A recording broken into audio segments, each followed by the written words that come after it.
Hello again, and welcome to those who just slipped in.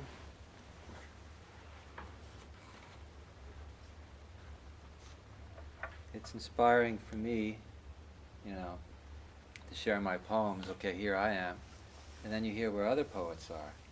And you think, well, that's pretty cool. And we learn from one another. There's a new poem called The Aspiration of Apples.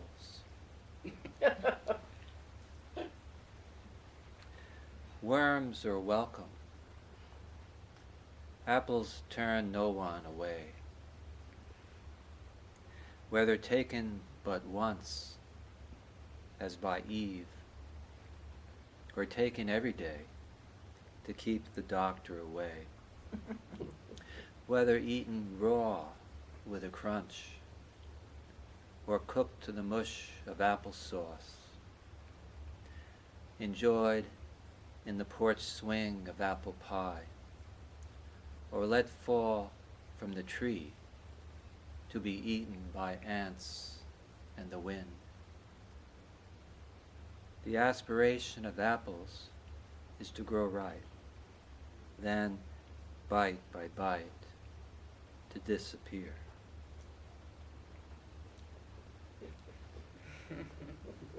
And I don't quite know the title to this one yet. I had forgotten about it and then just remembered it. The bowl on the baker's table, big as a happy heart, loves when flour is sifted in, when eggs tapped on its brim crack and weep their golden tear, when vanilla, sugar, milk, measured by spoon and cup, are mixed in with whisk and good wishes. And then, when all is poured into a bake pan, the bowl is set in the sink, with the spoon, the measuring cup, the bake pan too, when the baking is done, all to be washed like kids in a tub, so that somewhere, a friend, a neighbor, a stranger too, can enjoy the sweetness that comes from the happy heart.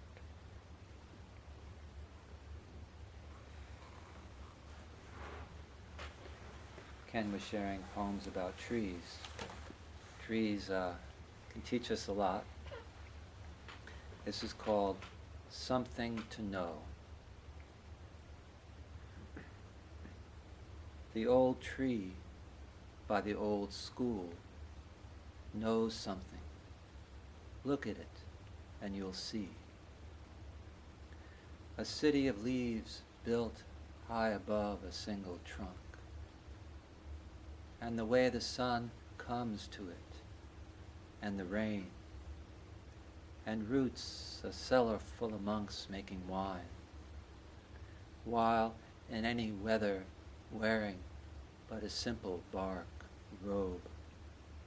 But more than this is the stillness, the poised grace, as if the best place it could be is right where it is, and if ever it needs move, a breeze comes.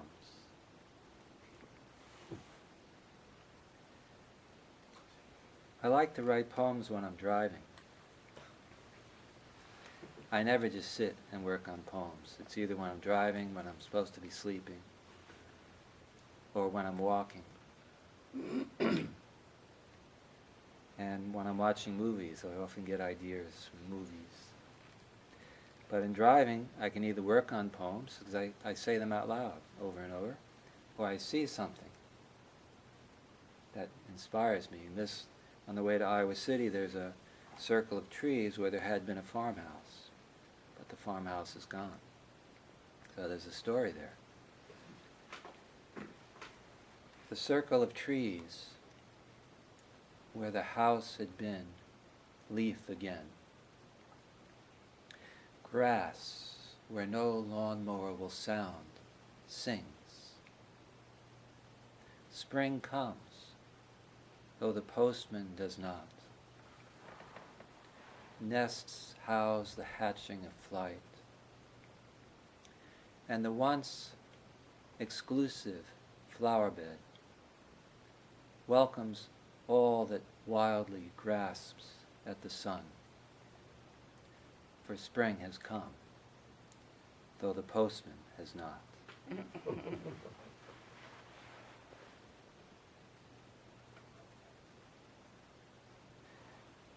I think my favorite word is reverence.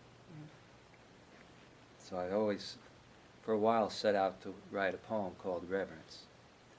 But often you have to forget about it, and then the first line, at some point, will come. Reverence.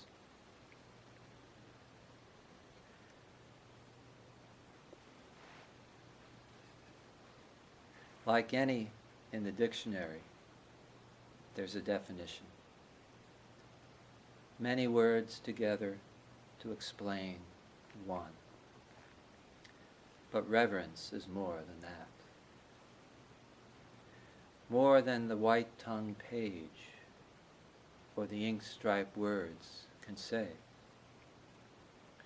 More than the teacher, her head carrying a stack of books, can convey. But if we listen, long after the marching band has passed, and watch as the balloon-holding crowd clears away, we may notice, within the all around us, that which by beholding we fall to our knees.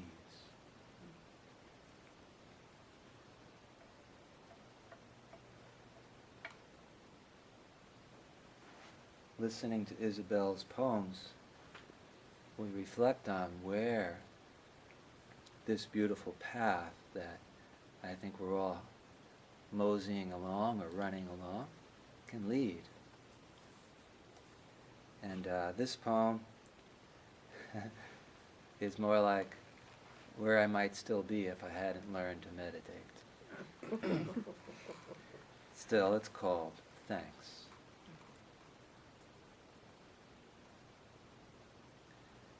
I built my house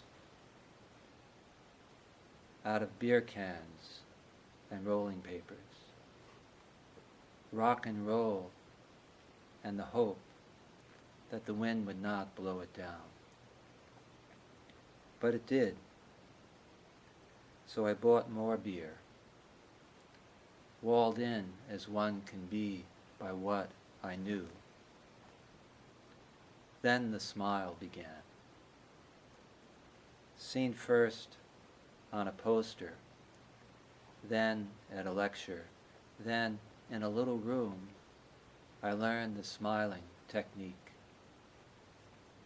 Like this, there are millions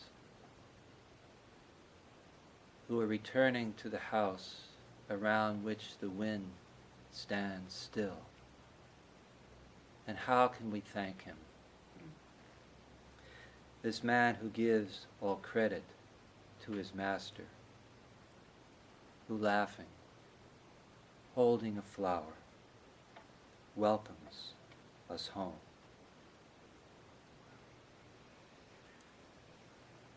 And last poem, and thanks for listening. My favorite place to walk is on the other side of Route 1, kind of behind the Gateway Court building. And I not just enjoy the nature, but I like finding signs, things left behind, like there's an old car down in there, where I walk. I walk where the rusted car sits at the edge of the field, grass as high as the fenders. The shout of the engine and rumble of the road are gone. But now the grass is heard, chafe bells chiming in the wind, and bird song, bugles of a feathered cavalry.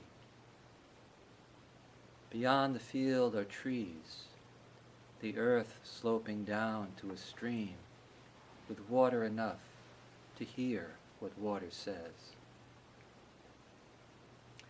Beyond this I have not been, as few have not, as few have, but a hawk, a field mouse, a tree holding the sun in its arms, and a poem, though not this poem, but one you write in a field not far away.